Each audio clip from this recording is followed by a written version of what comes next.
Hi, நான் இப்போ ஒரு பர்சனை பத்தி சொல்றேங்க. இந்த பர்சனை சுத்தி எப்ப பார்த்தாலும் பீப்புளா இருப்பாங்க. இந்த பர்சன்ட்ட நம்ம போய் பேசினாலே நமக்கு ஒரு ஃபீல் குட்டா இருக்கும். இந்த பர்சன்ட்ட பேசும்போது நமக்கு ஒரு பாசிட்டிவ் எனர்ஜியா இருக்கா? இந்த பர்சனை நான் சொல்லும் போதே உங்களுக்கு ஒரு பர்சன் ஞாபகம் வந்திருப்பாங்க. கரெக்டா? அந்த பர்சன் மாதிரி நீங்களுமே மாறணும். ஏன் அப்படி சொல்றேன்னா, அந்த பர்சன் தான் நீங்க இருக்கிற இடத்துல ஒரு இன்ட்ரெஸ்டிங்கான பர்சன். அந்த பர்சன் எப்பயுமே எல்லாருமே அட்ராக்ட் பண்ணுவாங்க. அவங்களோட பாசிட்டிவ் எனர்ஜி, அவங்களோட ஒரு இன்ட்ரெஸ்டிங்கான ஒரு கேரக்டர்னால நம்மளுமே அந்த மாதிரி ஒரு இன்ட்ரெஸ்டிங் பர்சனா மாறினா நம்மளுமே நிறைய பீப்புளை அட்ராக்ட் பண்ணுவோம். ஏன் உங்களோட கிரஷை கூட நீங்க அப்பதான் அட்ராக்ட் பண்ண முடியும். இல்லைன்னு வச்சுக்கோங்க, நீங்களே யோசிச்சு பாருங்க. நீங்க இப்போ இருக்கிற மாதிரி ஒரு போரிங் காயா இருந்தீங்கன்னா டெஃபினட்டா சொல்றேன், உங்களை சுத்தி இருக்கிற எல்லாருமே உங்க மேல இன்ட்ரெஸ்டா லாஸ் பண்ணுவாங்க. எப்பயுமே ஒரு இன்ட்ரெஸ்டிங் பர்சன் தான் அவங்க இருக்கிற இடத்துல அவங்களை சுத்தி எல்லா பீப்புளுமே அவங்களால அட்ராக்ட் பண்ண முடியும். நீங்க ஒரு போரிங் காயா இருந்தீங்கன்னா டெஃபினட்டா சொல்றேன் உங்க மேல இருக்கிற இன்ட்ரெஸ்ட் கண்டிப்பா லாஸ் ஆயிடும். சோ நம்ம ஒரு இன்ட்ரெஸ்டிங் பர்சனா மாறணும். அதை தாண்டி நீங்க ஒரு போரிங் காயா இருக்கும் போது நீங்க நிறைய ஆப்பர்ச்சுனிட்டியை மிஸ் பண்ண போறீங்க. ஏன் நீங்க உங்களோட கிரஷை கூட மிஸ் அவுட் பண்ணுவீங்க. ஏன்னா நம்ம ஒரு அன்இன்ட்ரெஸ்டிங் பர்சனா இருக்கும் போது நம்மளோட கிரஷ் நம்ம கிட்ட பேச மாட்டாங்க. அது ஒரு இன்ட்ரெஸ்டிங் பர்சனா இருந்தா கண்டிப்பா அந்த பர்சனை நம்மளால அட்ராக்ட் பண்ண முடியும். அதனால நம்ம இருக்கிற இடத்துல ஒரு இன்ட்ரெஸ்டிங் பர்சனா இருக்கிறது ரொம்பவே இம்பார்ட்டன்ட். சோ நீங்க இன்ட்ரெஸ்டிங் பர்சனா மாறணும்னு நினைக்கிறீங்கன்னா சில நம்மளோட லைஃப்ல ஸ்பைசஸ் ஆட் பண்ற மாதிரி நம்ம சில விஷயத்தை ஆட் பண்ணா கண்டிப்பா நம்மளுமே ஒரு இன்ட்ரெஸ்டிங் பர்சனா மாற முடியும். சோ நீங்க ரெடியா? நம்ம இந்த வீடியோல ஒரு இன்ட்ரெஸ்டிங் பர்சனா மாற போறோம். நீங்க ரெடினா இந்த வீடியோவை ஃபுல்லா பாருங்க. இந்த சேனலுக்கு நீங்க வந்தீங்கன்னா இந்த வீடியோ கொஞ்சம் சப்ஸ்கிரைப் பண்ணுங்க. Okay, first who is the interesting person in the room ன்னு பாத்தீங்கன்னா the who knows to communicate அப்படின்னு கேட்டீங்கன்னா no, the person நீங்க யோசிச்சிருப்பீங்க, நல்லா பேச தெரிஞ்சாதான் நம்ம ஒரு இன்ட்ரெஸ்டிங்கான பர்சன். அப்படிலாம் கிடையவே கிடையாது. நல்லா பேச தெரிஞ்சுக்கணும்னா அவசியமும் கிடையாது. நீங்க பயங்கரமான கான்வர்சேஷனா இருக்கணும், பயங்கரமான நீங்க பேசணும் அப்படிலாம் கிடையவே கிடையாது.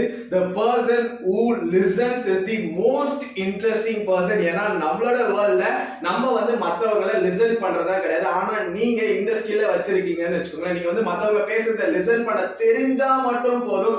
நீங்க தான் இருக்கிறதுலே மோஸ்ட் இன்ட்ரெஸ்டிங் பர்சன் அந்த பர்சனை பொறுத்த வரைக்கும். அதனால நீங்க எப்பயுமே லிசன் பண்றதுக்கு லிசனிங் ஸ்கில்ல நீங்க கத்துக்கிட்டாலே போதுமே. டெஃபினட்டா சொல்றேன், இந்த ஒரு விஷயம் மத்தவங்க பேசுறத நீங்க காது கொடுத்து கேட்டா போதும். நீங்க தான் மோஸ்ட் இன்ட்ரெஸ்டிங் பர்சன் அந்த பர்சனை பொறுத்த வரைக்கும். செகண்ட், நம்ம ஒரு இன்ட்ரெஸ்டிங் பர்சனா இருக்கணும் அப்படின்னு நினைச்சோம்னா நம்ம நம்மளை பத்தி ஓவர் ஷேர் பண்ணக்கூடாதுங்க. அதாவது நம்மளை பத்தி நம்ம யார்கிட்டயுமே ஓவரா நம்மளோட எல்லாத்தையும் எக்ஸ்பிரஸ் பண்ணக்கூடாது. அதாவது எல்லா இன்ஃபர்மேஷனும் ஷேர் பண்ணக்கூடாது. ஏன் அப்படின்னு பாத்தீங்கன்னா, நீங்க இருக்கிற இடத்துல எல்லாத்தையும் எல்லார்கிட்டயும் நீங்க ஷேர் பண்ணீங்கன்னா உங்க மேல ஒரு இன்ட்ரெஸ்டே இருக்காது. ஏன்னா இந்த பர்சன் எதுவுமே இல்ல போல எல்லாத்தையும் சொல்றீங்க. அதுக்கப்புறம் அந்த பர்சன் உங்களை பத்தி தெரிஞ்சுக்கணும்ன்றதுக்கு எந்த ஒரு இன்ட்ரெஸ்ட்டுமே இருக்காது. அதனால அவங்க கண்ணுக்கு நீங்க ஒரு அன்இன்ட்ரெஸ்டிங் பர்சனா தெரியுங்க. நீங்க எப்பயுமே உங்களை பத்தி எல்லாத்தையும் மத்தவங்க கிட்ட சொல்லக்கூடாது. அது ஒரு பர்சன் கிட்டே இருக்கலாம், இல்ல நீங்க குரூப் ஆஃப் பீப்புள் கிட்ட கூட இருக்கலாம். எப்பயுமே நீங்க சம் கைண்ட் ஆஃப் மிஸ்ட்ரியை எப்பயுமே கேரி அவுட் பண்ணுங்க.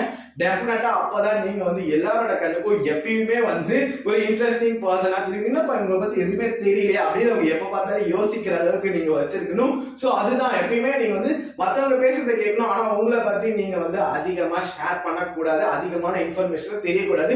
எந்த இன்ஃபர்மேஷன் தெரியுமோ அந்த இன்ஃபர்மேஷன் மட்டும் அவங்களுக்கு தெரிஞ்சா போதும். So don't be over sharing பர்சனா இருக்காதீங்க. எப்பயுமே ஒரு மிஸ்ட்ரியான பர்சனா இருக்க. கண்டிப்பா நீங்க இருக்கிற இடத்துல அப்பதான் ஒரு இன்ட்ரெஸ்டிங் பர்சனா எப்பயுமே இருக்க முடியும். Third, be attentive and remember small details about them. அதாவது நீங்க அந்த பர்சன் உங்ககிட்ட பேசும்போது அட்டென்டிவா கவனிங்க. பிளஸ் அந்த பர்சன் கண்டிப்பா நிறைய விஷயங்கள் சொல்லுவாங்க. அது நிறைய விஷயத்துல அவங்க சில டீடைல்ஸை கண்டிப்பா சொல்லுவாங்க. அந்த டீடைல்ஸ்லாம் ஞாபகம் வச்சுக்கோங்க. ஏன்னா கண்டிப்பா ஃபியூச்சர்ல யூஸ் ஆகும். கண்டிப்பா அந்த பர்சன் ஏதோ ஒரு முக்கியமான விஷயத்தை ஷேர் பண்ணிக்கலாம், இல்ல கொஞ்சம் முக்கியமான விஷயத்துல ஷேர் பண்ணிருப்பாங்க. அந்த விஷயத்துல மறக்காம அந்த விஷயத்துல நம்ம ஞாபகம் வச்சு ஸ்டோர் பண்ணிட்டோம்னு வச்சுக்கோங்களேன். கண்டிப்பா சில அக்கேஷன்ல அந்த விஷயத்தை நம்ம அவங்க கிட்ட சொல்லும் போது அவங்க கண்ணுக்கு நீங்க மோர் இன்ட்ரெஸ்டிங் பர்சனா தெரியுங்க மேன். அதனால இந்த ட்ரிக்கை கண்டிப்பா யூஸ் பண்ணுங்க. டெஃபினட்டா யூஸ் ஆகும். அந்த பர்சன் பேசுறதெல்லாம் ஞாபகம் வச்சுட்டு அக்கேஷனா அந்த பர்சன்ட்ட திருப்பி எக்ஸ்பிரஸ் பண்ணுங்க, திருப்பி ஷேர் பண்ணீங்கன்னா you are the most interesting person man.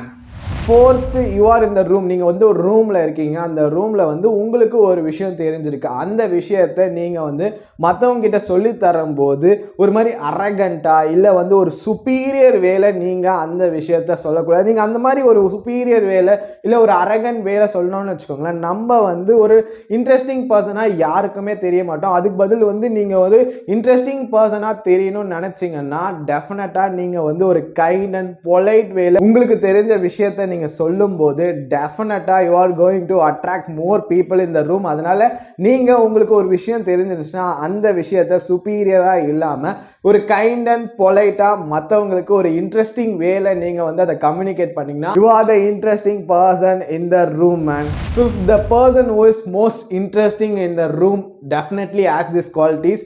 அதாவது நீங்கள் வந்து ஒரு பாசிட்டிவ் பர்சனாக இருப்பீங்க, ப்ளஸ் வந்து ஒரு க்ரோத் மைண்ட் செட் இருக்கும், ப்ளஸ் நீங்கள் ஒரு கான்ஃபிடென்ட்டான பர்சனாக இருப்பீங்க.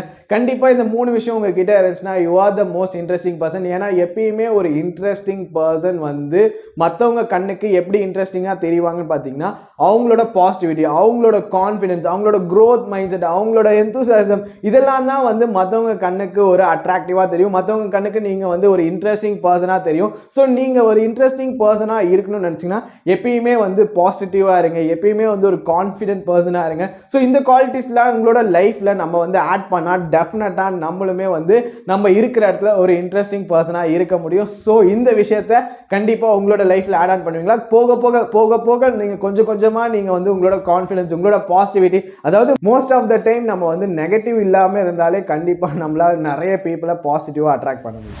இந்த வீடியோ நான் வந்து இதோட முடிச்சுக்கிறேன். இந்த வீடியோ உங்களுக்கு ஹெல்ப்ஃபுல்லாக இருந்துச்சுன்னா லைக் பட்டன் இருக்கு பார்த்தீங்களா, அதை வந்து ப்ரெஸ் பண்ணிக்கோங்க. சேனலுக்கு நியூவாக இருந்தீங்கன்னா இந்த சைட்லையோ சப்ஸ்கிரைப் பட்டன் இருக்கும், அதையும் ப்ரெஸ் பண்ணிக்கோங்க. ஸோ இதோட இந்த வீடியோ முடிச்சுக்கலாம். Think positive and makes your life happier. Until this, bye, it's Vijay.